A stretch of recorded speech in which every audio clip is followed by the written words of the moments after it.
San Francisco 49ers hold on. They erased a 17-point deficit, which is incredible to think about in a conference championship game.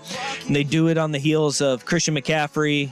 Momentum swings. Brandon Ayuk came up huge in the second half for the 49ers, and Brock Purdy did something that no quarterback has ever done with his numbers. I mean, he was all over the field with his legs, with his arm, decision-making, magic, bouncing off players' helmets. It was incredible to see, but you got the feeling after the game that Dan Campbell knows what happens to a team that has a special run and you exceed the expectations like they did this year. Your roster gets pillaged, your coaching staff gets pillaged, and everybody in your division puts the bullseye on you. And that's what made me kind of appreciate Dan Campbell coming up after and just being as real as it gets Dan Campbell after the game. Told those guys, this may have been always time. Do I think that? No. Do I believe that? No. However, I know how hard it is to get here. I'm well aware, and it's going to be twice as hard to get back to this point next year than it was this year. That's the reality. And if we don't have the same hunger and the same work, which is a whole nother thing, once we get the offseason, then we got no shot of getting back here. I don't care how much better we get or what we add or what we draft. It's irrelevant. It's going to be tough. Everybody in our division is going to be loaded back up, and you're not hiding from anybody anymore. Everybody's going to want a piece of you, and which is fine, which is fine. But so it's hard. You want to make the most of every opportunity, and we had an opportunity, and we just couldn't close it out. It stings. It's real, man. No, I mean, think about it. Conference-wise, the Eagles, do they bounce back? Probably. The Rams, do they have something else in them? Do the Bucs get better? The Packers in their own division are going to get better. The Vikings are going to get healthy at quarterback. The Cowboys aren't. We don't need to worry about that. But yeah, I mean, even though the NFC is the lesser conference, the Lions were mostly healthy this year. They got the book is going to be out on their rookies. They've got to worry about keeping guys. They've got to restructure their secondary. They've got guys that are going to get paid. There's going to be movement in their division. There's so much luck that goes your way. And unless you're Josh Allen, Patrick Mahomes, Lamar Jackson, or one of the Eagles or Niners where your roster is just, or Joe Burrow coming back. See, look, I don't even think that. I think it's really Mahomes and maybe Aaron Rodgers. Like if Aaron Rodgers stays healthy, but even that with his age and just. But you have to have. It's one of the. If you have one of the 5 best quarterbacks in the league, you can always talk yourself into it. Absolutely. As good as Goff was this year, and we talked about is he kind of a top 10 quarterback. Top 10 is very different from top 5. And if you have a top 5, or if you have a 1 of 1 in Mahomes, or the next tier down in Jackson, Allen, Burrow, you can convince yourself that we can be back.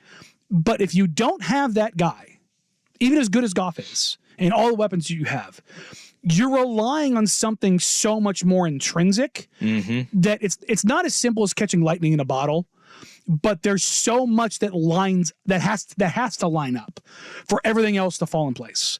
And over the course of 19 weeks, it's just not likely.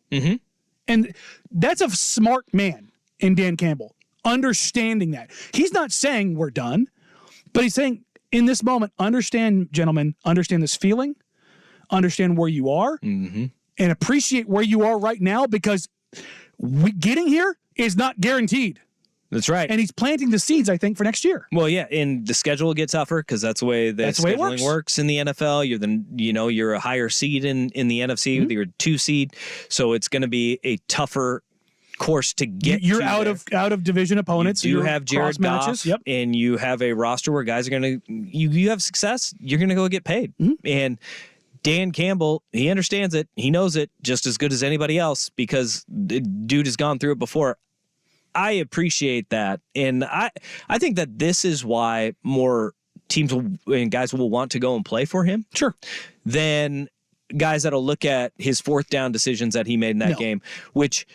The 4th down decisions, you can sit there and blame it on going for it twice on 4th down. The second 4th down that he went for it on, they sent a guy in motion to make sure that they got a look and see if they were going to get man or zone. They gave a man look because they rotated over, and Jared Goff thought they had man. They ran zone in that, and they just fell back, and they ran a mesh concept, which is getting crossers to try to get a rub route. There's nobody to rub because they were sitting in zone. It was Steve Wilkes, for all the warts that he has shown at times for San Francisco's defense coordinator, nails in the second half, nails on that fourth down play, because they showed more man in the second half, which is something that they're not really comfortable with and they don't run a whole heck of a lot of. And they tried to get San Francisco to tip their hand and to see what they were doing defensively, schematically, and it wasn't there. It wasn't there. They went back to what they do on fourth down. What you do best is what you should do on fourth down. And Ben Johnson thought, hey, if we have motion, we'll give Jared Goff the clear tip of what's going to happen. It was not it. They disguised it perfectly. They sat back. It was a phenomenal play on fourth down because Goff had nowhere to go with that fourth down. It's not just going for it on fourth down. It's players got to make the plays, right? And the players have to make the plays, and coordinators got to make the right calls in those situations.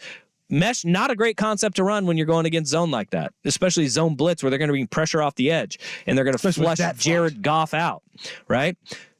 Also, on top of that, Josh Reynolds, 2 massive drops. Jahmyr Gibbs, massive fumble. You could put this, I put this more on the pressure and the magnitude of that game. Lack of execution as opposed to decision-making. They puckered up. Yep. They puckered up in that fourth quarter because they had everything going right for them in that first half.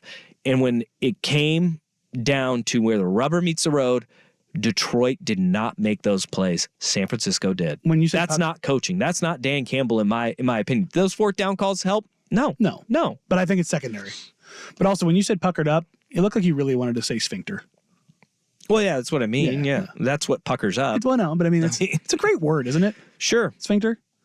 Yeah. No? Yeah, sure is. It's just, it sure is. It has a real connotation to it. Like, your sphincter will really tighten up when you hear what's coming up on the worst day on the web and how much it costs to get into a Super Bowl. We've actually had Danny saying both nipples and sphincter today. Babe. There we go. It's a good day. I even worked sphincter into my toss there for the Big Kahuna.